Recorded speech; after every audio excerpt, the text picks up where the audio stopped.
Question? We got two, so let's try it. Okay. Go fast. Thank you.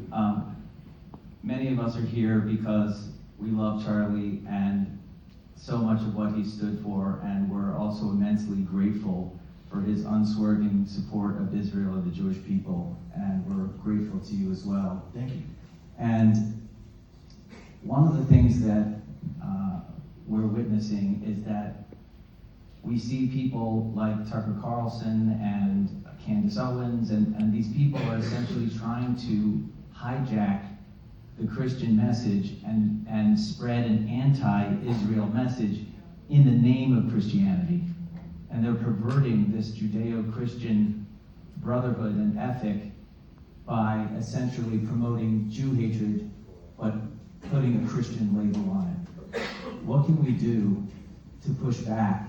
And what can the church do to be able to just completely repudiate that kind of dishonesty and perversion of what Judeo-Christian values truly are? That's a great question.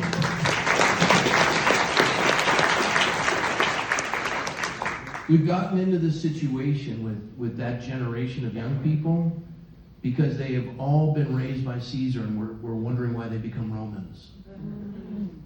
We have abdicated our public school system to secularism. And it's the red-green revolution, where you take away with secularism the moral foundation, and then you come in with whether it be Islam or ethno-nationalism, because we've gone through critical race theory, diversity, equity, and inclusion. We've taken white males and put them at the bottom of the totem pole. We've mocked them and embraced the stupidity, and now we're upset that they feel as though they've been, relegated to obscurity, and now they're signing on with these awful directions in life. And in addition, we're watching Mamdanis and AOCs, and they're gravitating over to that because we have made that entire generation absolutely indoctrinated with this garbage and allowed our school systems to be there. And now we turn and we say, hey, this has to be fixed. Why are they speaking this way? Politicians are actors performing a script written by the audience. I would say it's time to rewrite the script. Do the hard work. Who's on your school board? And what are they teaching? And have you participated to try to change your community in that capacity? You say, well, we're looking for the answer from the people who are at the top. We want our answer to come on Air Force One. We want Trump to fix it. We want Charlie to fix it. We want Turning Point to fix it. Charlie Kirk worked really hard to get to where he is. He's dead now. And there's an entire organization that is trying to grasp what just happened with a torpedo to the side of the boat. You have a grieving widow, and everybody wants the Tuckers to be silenced, and they want the Candaces to be silenced, and they want cancel culture. That wasn't Turning Point. Turning Point was to bring these people together for dialogue.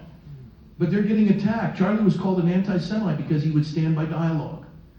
He would be called a Zionist because he would bring dialogue and have Ben Shapiro come and speak. And Turning Point is a secular 501c3. We did work towards churches to bring them along because Charlie was committed to his faith. But I would say this is the work of all of us. This has risen because nobody participates in local politics.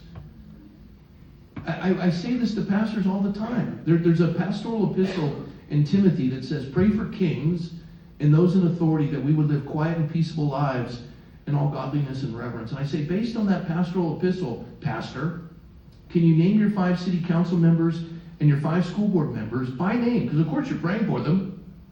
And the issues that they're dealing with in your community that would allow your citizens to live quiet and peaceable lives in all godliness and reverence. And you can hear a pin drop. And you talk about transgenderism. You say, oh, no. We don't want to go into that because it's loving. It's loving to lie to someone and tell them that they can become the opposite sex and give them hormone blockers that you don't even give to serial rapists in prison. And you're silent on that? Whether they're given double mastectomies at 15. Where are the adults in the room? We want to change the culture and lose those voices. We have to fight for that generation and give them voices that have some courage, that will contend for truth in every way, shape, and form. There's gravitating towards that. Because the voices of reason are too afraid not to be liked. To stand for truth like that on a school board meeting, it used to be Charlie, a handful of us, and a sea of protesters on those campuses. And at the end of his life, when they murdered him, it was Charlie, a security detail, and a sea of red hats. And testimony after testimony of kids whose lives have been changed. There was a priest I heard one time say this: a missionary goes where he's not loved, but needed. And he leaves when he's no longer needed, but loved. Charlie left an impact in 31 years of living. I think if we want to learn something from that, it's not to tell him how to run the organization or Erica how to run the organization. I think it's better we start doing our own work and making it happen. That's my opinion. I think we're going to have to wrap it up there. Yes. Any final thoughts? Us here. One more question over here.